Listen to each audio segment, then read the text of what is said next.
Have you ever paused Squid Game and wondered what's the hidden meaning behind the players' numbers? Why is the island designed like that? Why did the organizers choose these specific childhood games? And what's up with those black coffins wrapped up in pink bowls? Welcome to Miss Popcorn. In this video, we're breaking down 10 vivid and subtle symbols in Squid Game and what they truly mean. So grab your popcorn and your tracksuits. It's going to be a wild ride of revelations. And yes, consider this your official spoiler alert.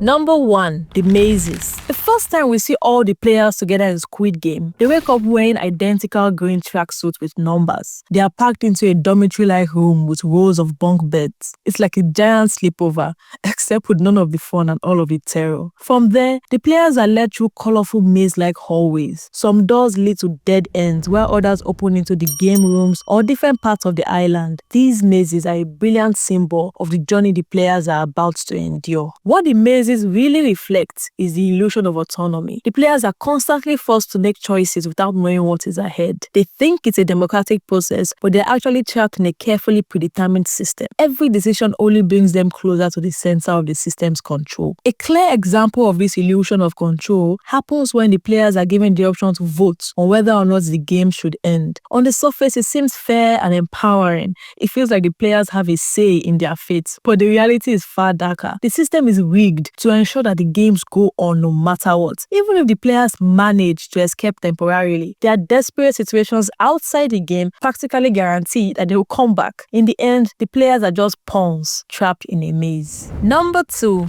The numbers on the tracksuits. If there are two things we know about this show, it's this. First, player number 1 doesn't compete. Player number 1 controls. Second, the numbers on the tracksuits are not random. I will prove this theory using player 456. He is kind, compassionate, the type to give second chances. While this has strengths in the real world, they are basically a death sentence in the survival of the fittest game. Even his number 456, the very last spot, marks him as the least likely to win. And this theory makes even more sense when you consider that player number 1 is the least likely to die. But then there's a big twist. Against all logic, he comes out on top. And that brings us to Ali. Ali's number 199 is painfully close to 200. Just one short of a full complete number. And that's exactly his story in Squid Game. He almost makes it, but not quite. From the start, Ali proves himself as a strong and reliable player. He even pulls off a solid win in the Ggambu game against Song-woo. But just when it seems like he might make it through, his trust in Song-woo backfires. Song-woo betrays him, and that ultimately leads to his downfall. He was right there, just one step away, 199 instead of 200. It's a heartbreaking near miss, and his number perfectly captures that close call.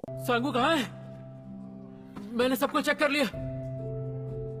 सांगू कहाँ है आप?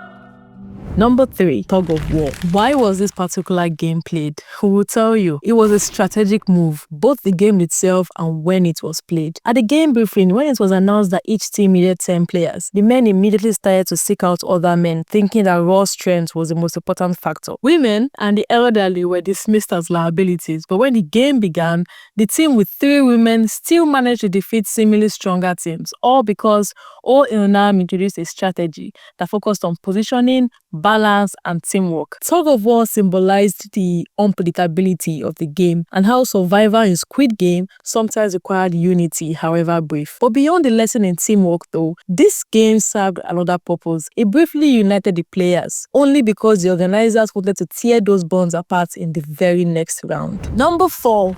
Ggambu. The next game the survivors of Tug of War had to play was Ggambu. Loosely means close companion. This move by the organizers was a masterstroke of manipulation. After uniting the players into teams of 10 for Tug of War, they tricked them into choosing their most trusted teammates for the next game, only to pit them against each other. It's a cruel setup that reinforces the harsh reality of the games. In the end, only one person can win. The game itself is simple. Preserve all your marbles while trying to collect your partner's marbles. But knowing that losing means death. It became an extreme test of self-preservation. The marbles themselves are relatively heavy and solid compared to other stones. They evoke a sense of permanence and weight, much like the concept of friendship. And yet, what should be a symbol of close companionship is twisted into the opposite, and that's a paradox that continues to define the game. Even Ggambu, the most compassionate and selfless player, succumbed to the pressure of survival. He deceived Il-nam, a man who he had protected multiple times before. Song-woo had always dismissed Ali's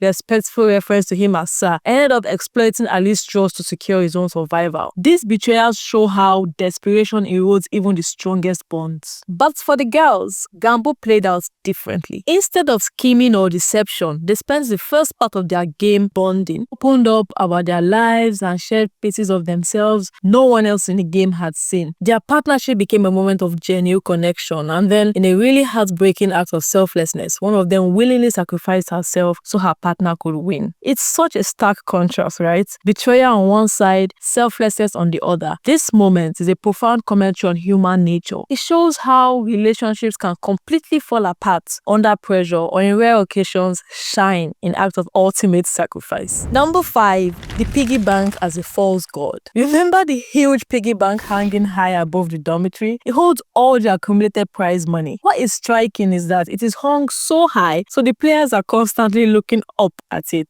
And every time that they do, it seems like some kind of hypnosis. They look up to it as the solver of all their problems, the driver of all their actions, like salvation, like God.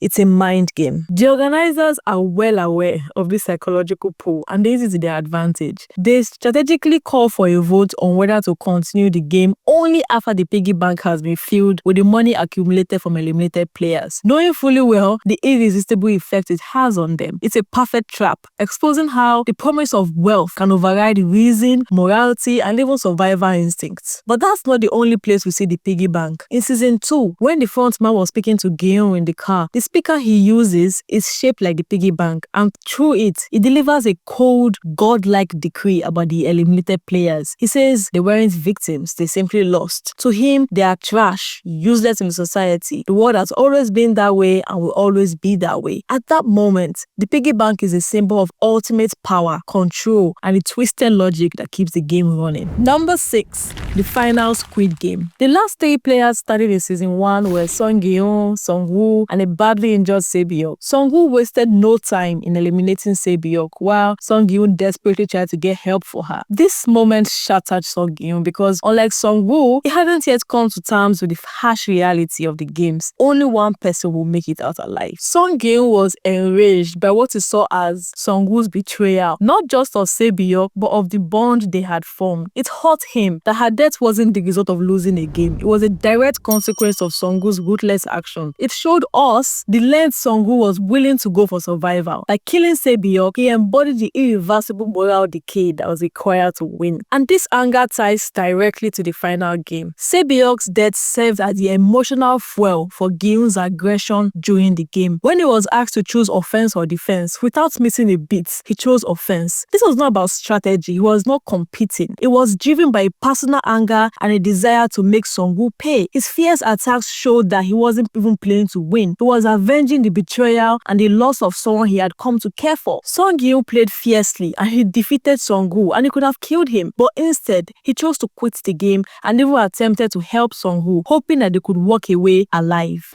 So if we both give up now, you have to end it, right?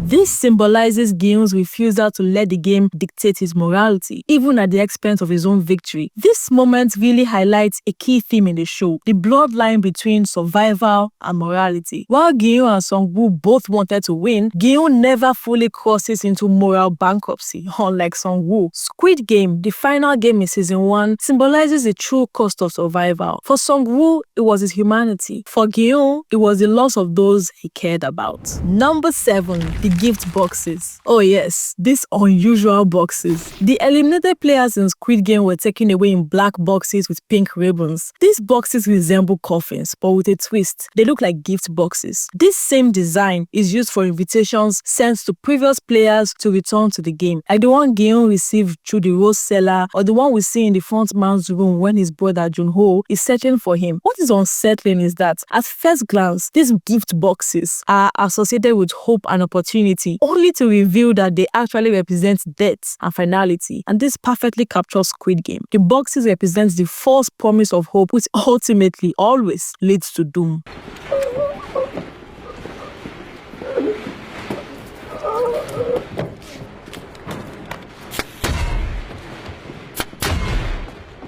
Number 8.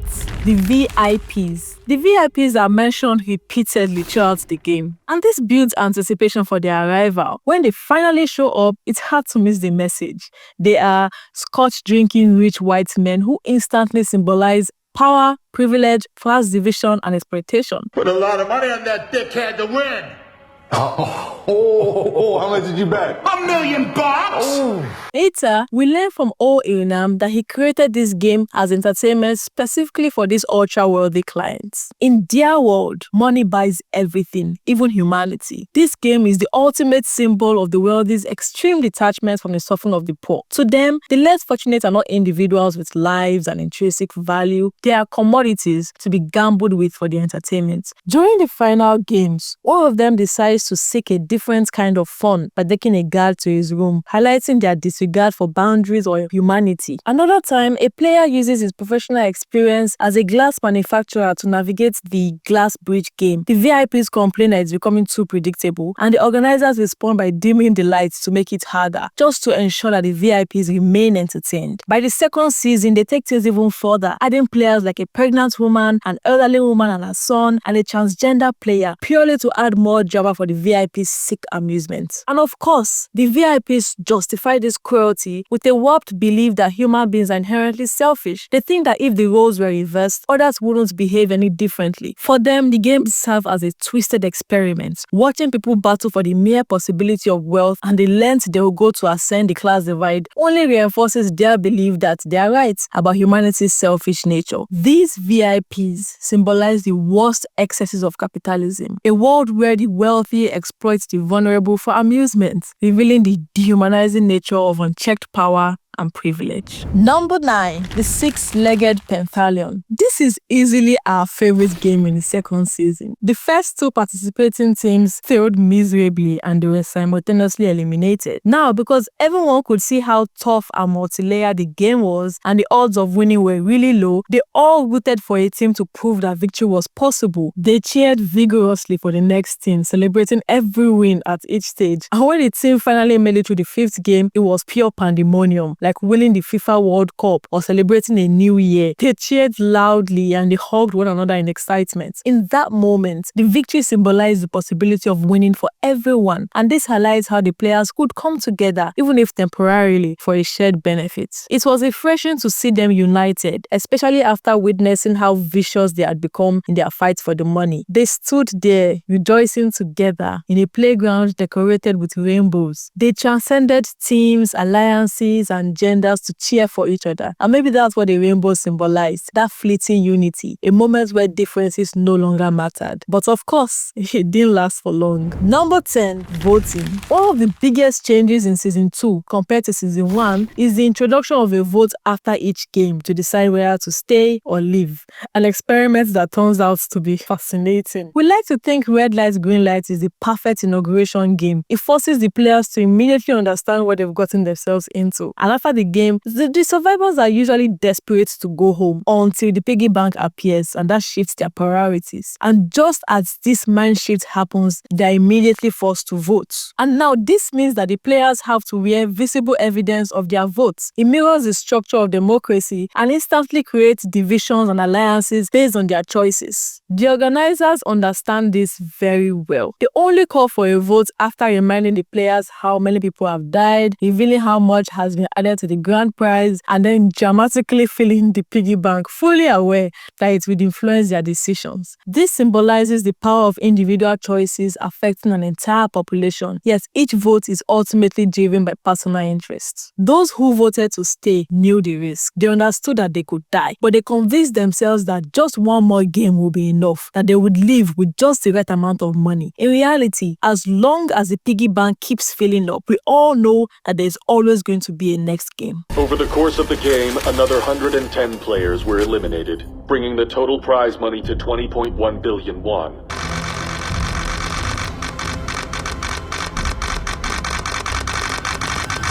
So there you have it. 10 subtle and vivid symbols in Squid Game. What do you think was the most powerful symbol? Did you catch any others that we missed? Let us know in the comments. Thank you for watching Miss Popcorn, and don't forget to like and subscribe. See you next time.